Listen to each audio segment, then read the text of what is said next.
Salam alaikum, si vous êtes musulman, dans la playlist Le Coran, playlist que je mettrai en description de cette vidéo, on va parler d'une tradition, un texte traditionnel. Il s'agit de Sunan Abi Daoud 47-17. Et une petite information comme ça en passant, à mon sens, la première fois que ce salut a été dit de cette manière, donc c'était en araméen ou hébreu, donc salam alaikum, c'était shalom aleichem, c'était par le Christ, par le Christ. Euh, Moi, je ne connais pas de texte plus ancien, donc c'est dans, voilà, c'est biblique, hein. Voilà, c'est le Christ qui a commencé avec ça, avec cette manière de saluer, mais ce n'est pas de ça dont je veux parler. Ne me croyez jamais sur parole, allez vérifier vous-même les textes, hein. Donc cette tradition a été,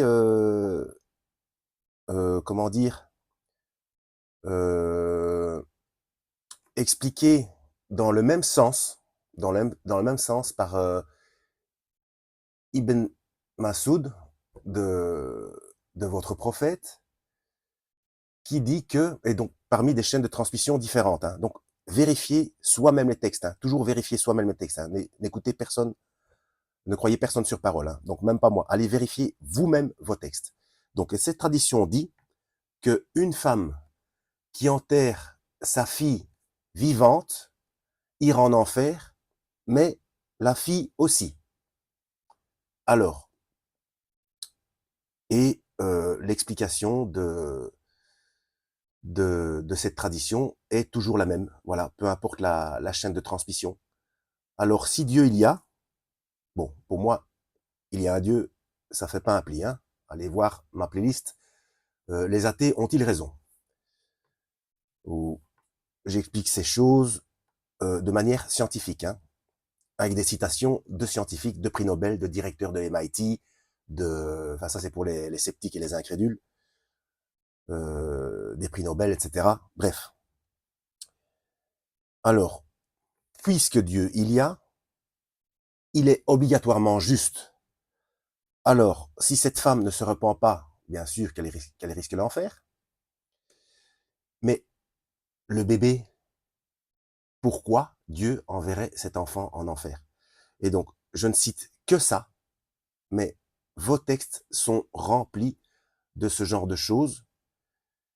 Et j'ai aussi une playlist La Bible, qu'il faut aller vérifier, parce que j'explique aussi des choses qui paraissent contradictoires dans la Bible, mais que j'explique. Et surtout, le problème, c'est toujours le même, ce sont les humains. Donc, des humains qui ont utilisé des textes pour fabriquer des religions, et en fait, aucune religion n'obéit à Dieu, hein. C'est toujours pareil. Donc voilà, je mettrai cette vidéo dans la playlist Le Coran, playlist que je mettrai en description. Alors j'insiste là-dessus parce que il y a usurpation d'identité, comme dans toutes les religions, il y a des usurpations d'identité, et dans la Bible, il y a ce qui est en train de se propager, le moyen de paiement par la main. Ça se trouve dans la Bible et nulle part ailleurs, dans aucun autre livre. Et je rappelle que la sourate Yunus, donc c'est la 10e, verset 94 ou 94, on invite le prophète à poser la question à celui qui a lu le livre avant lui. Donc, ce n'est pas le Coran, puisque le livre avant le Coran, c'est Al-Kitab, c'est la Bible, et Injil, donc l'Évangile. Eh bien, c'est dans la Bible que se trouve ce moyen de paiement. Donc, et on invite le prophète à poser la question à celui qui a lu le livre. On ne dit pas dans le verset de cette sourate de poser la question à un chrétien. Pourquoi?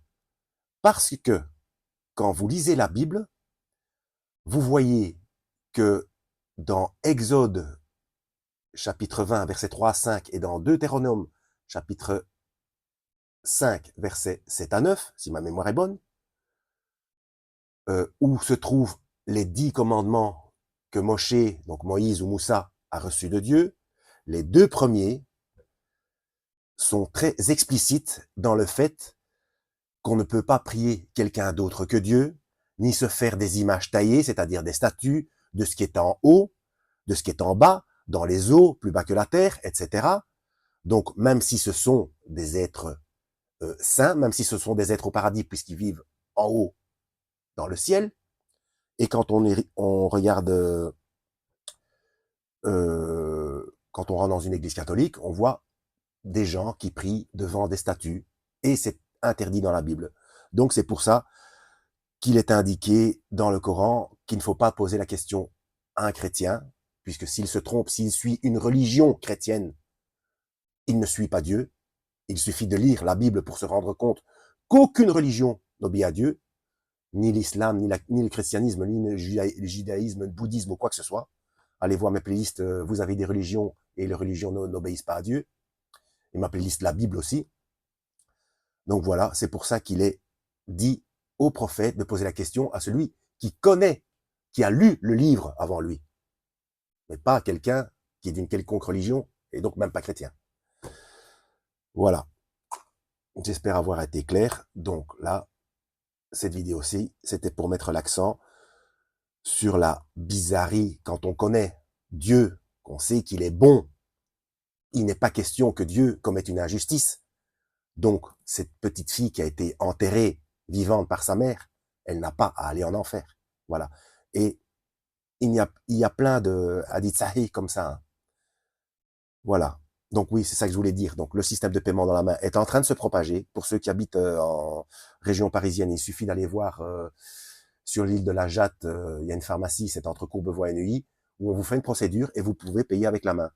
Et ce moyen-là, donc il y aura dématérialisation de l'argent, mais ils vont aussi finir par donc supprimer les espèces, ça on le sait, mais ils vont aussi finir à terme, bon, ça arrivera vite ou pas, je ne sais pas, mais à terme, on va supprimer même les cartes bancaires, les paiements par téléphone, par portable, par téléphone portable, par montre, etc. Et il faudra payer soit avec la main, soit avec donc reconnaissance faciale, le front. Et ce texte, cette manière de payer se trouve dans Apocalypse ou Révélation ou Dévoilement ou Découvrement selon la traduction de la Bible que vous avez. Donc chapitre 13, Apocalypse chapitre 13, verset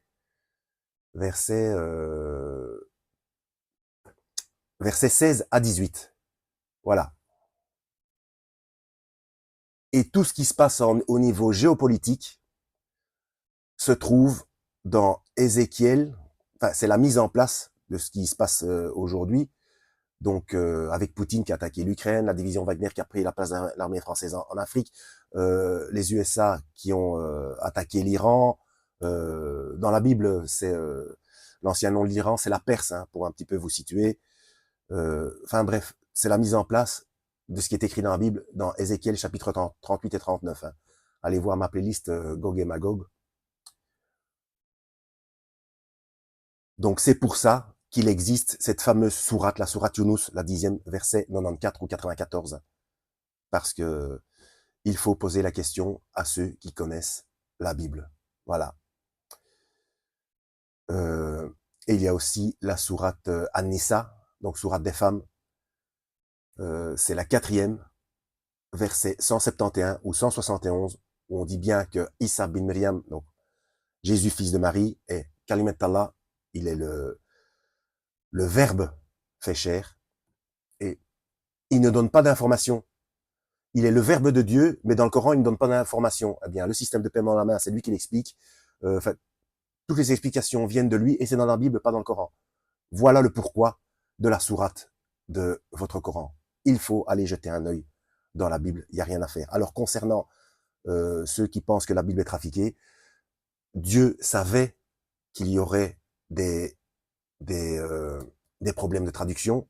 Alors pourquoi est-ce qu'il invite le prophète à poser la question à ceux qui connaissent la Bible? C'est pas cohérent.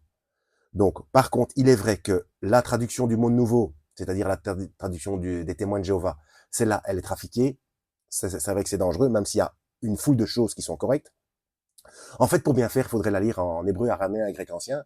Mais bon, Il y a des versions qui sont de confiance, comme Osterwald, Martin. Ça va aussi, Louis II 21, pas la Louis II 1910. Celle-là, il y a beaucoup trop de problèmes, mais la seconde 21, ça va. Et bon.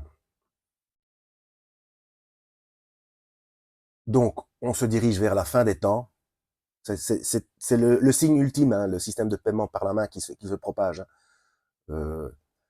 Donc, c'est très dangereux de ne pas aller voir, puisque le Christ est le Verbe de Dieu, c'est lui qui a les informations, donc il faut aller voir ce qu'il dit. Il donne des informations, il donne des directives et il explique des mises en garde. Donc, pour savoir ce qu'il y a à faire, le comportement à avoir, etc. Et ce qu'il faut faire pour avoir l'âme sauvée. Donc, il faut impérativement lire Matthieu chapitre 5. C'est pas compliqué. Vous mettez en parallèle les dernières paroles de votre prophète et les dernières paroles du Christ et la vie, donc ce qu'a enseigné et ce qu'a vécu votre prophète et ce qu'a enseigné et ce qu'a fait et a vécu dans sa vie le Christ.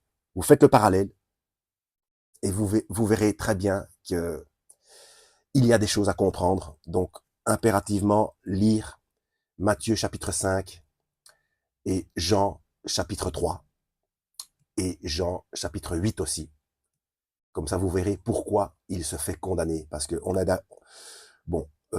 si vous êtes musulman, vous ne reconnaissez pas qu'il est mort sur la croix, mais vous reconnaissez qu'il a été condamné à mort. Il a été condamné. Et ça, ils ont pu le condamner à mort grâce au traité Sanhédrin 66A. Donc ça, c'est la loi judaïque. Hein.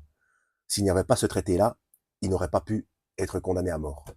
Et renseignez-vous sur le pourquoi de la possibilité d'être condamné à mort par le traité 66A. C'est pour une chose bien spécifique. C'est pour blasphème, et c'est pour un blasphème bien spécifique. Et pour cela, je vous invite promptement à aller lire Jean chapitre 8. C'est pour cette chose-là qui par 3 fois, il le dit aux pharisiens, aux docteurs de la loi de son époque, et à cause de ça, ces gens se sont outrés et sont devenus fous de colère, à tel point qu'ils ont tout fait pour le condamner à mort et pour le faire crucifier par les Romains. Voilà. En espérant avoir été utile, lisez la Bible et que Yahweh, donc Dieu, vous guide.